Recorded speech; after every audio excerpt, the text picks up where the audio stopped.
still on that 151, please drink responsibly. We are both fathers. I know I have, like we were talking about, I have fears like that I won't do as much as I could for my son, that I might let him down, or that I just can't, no matter how hard I try, do everything that's right for my son. That's a fear. Do you yourself have any fears?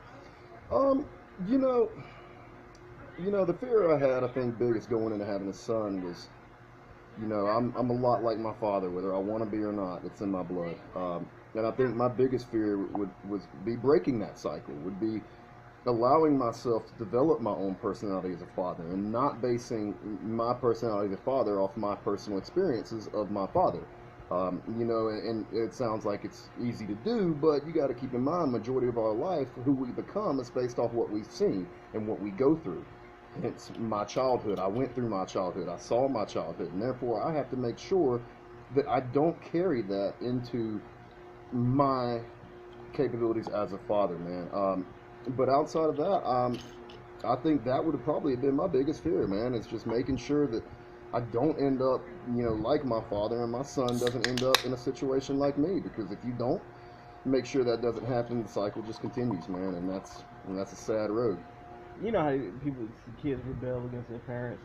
Um, I fear like if I tell them, hey, don't play, outside after dark, that they're gonna sneak out one day just to do it, just to try and see what it is that I'm keeping from them. And that's just gonna lead to so much negativity and a downward spiral. I mean, yeah, kids are always gonna rebel, man. I did. My parents told me don't do this, and I did that. I think what you have to make sure to do is, not so much expect your kids not to go against what you say, but your kids to have enough respect for you to know where to draw the line and where to take it, and by that I mean, of course my mom always told me, don't leave in front of the house, stay in the yard, and don't talk to strangers, and if you see a stranger and they try to approach you, run off. Well, that being said, yes, I left my yard when my mom wasn't around. Of course I was going to sneak out and go there, but I always kept in mind her warning of, if somebody came up and said, hey, come here, come here, come here, at that point I was gone, I was out of there, and that's, you have to just basically make sure that your kids have the respect to at least take into some of what you say. And, you've also got to express it in a fashion such that these aren't rules to keep you from having fun. These aren't rules to keep you from having friends. These are rules to protect you, to make sure you grow into a positive, productive adult. And, my mom and, well, my stepfather always brought these things to me such that I understood that, yes, I was going to break these rules, but at the same time, I wasn't going to just disregard everything they said, because they did present them to me in a manner such that I respected at least half of what they said. I'm not going to say I respected everything, but, at least 50% of it I realized that was for my good, Mm-hmm. So, and I think that's the boundary you have to find is, you can't have, all work and no play, but you can't have all play and no work at the same time. And that's how you have to break it down to your children. And, from an early age, you have to make sure that you continue to support that. Explain it to them. You say, yes, I don't want you going to this party and staying out till 1:30 in the morning. Here's why I don't want you to go to that party, staying out till 1:30 in the morning.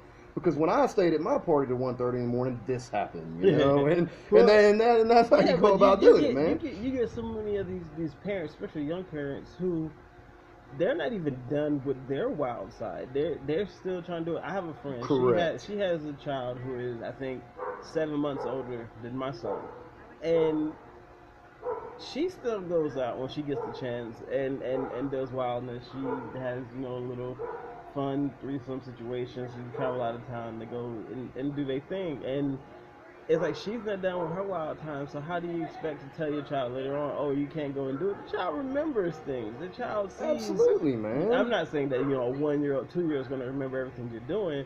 But if you're still not done and you haven't just given up, say, hey, you know what? I need to be the responsible adult for my child, because I'm going to lead them the right way, or at least the best I can. Because let's be real, at some point that child is going to take their chance, and especially like college, like when they get to unleash and go out and try out things and learn their own mistakes, they're going to. But at least the way I see it, if you're honest about the child, they can know beforehand what to expect, and then make a realistic decision about not to do or to do.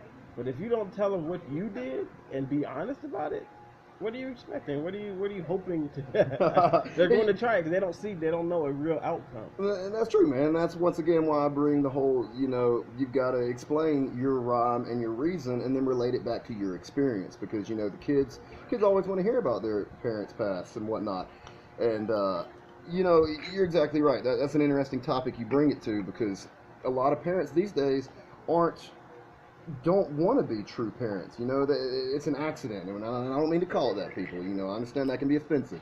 Call your child an accident, but when you take a 22-year-old girl, or even younger, anything, and age isn't even a thing. When you take someone who didn't make a conscious decision to create that child, their state of mind once that child's created has to either change or you have to understand that if you don't change, your actions do affect that child.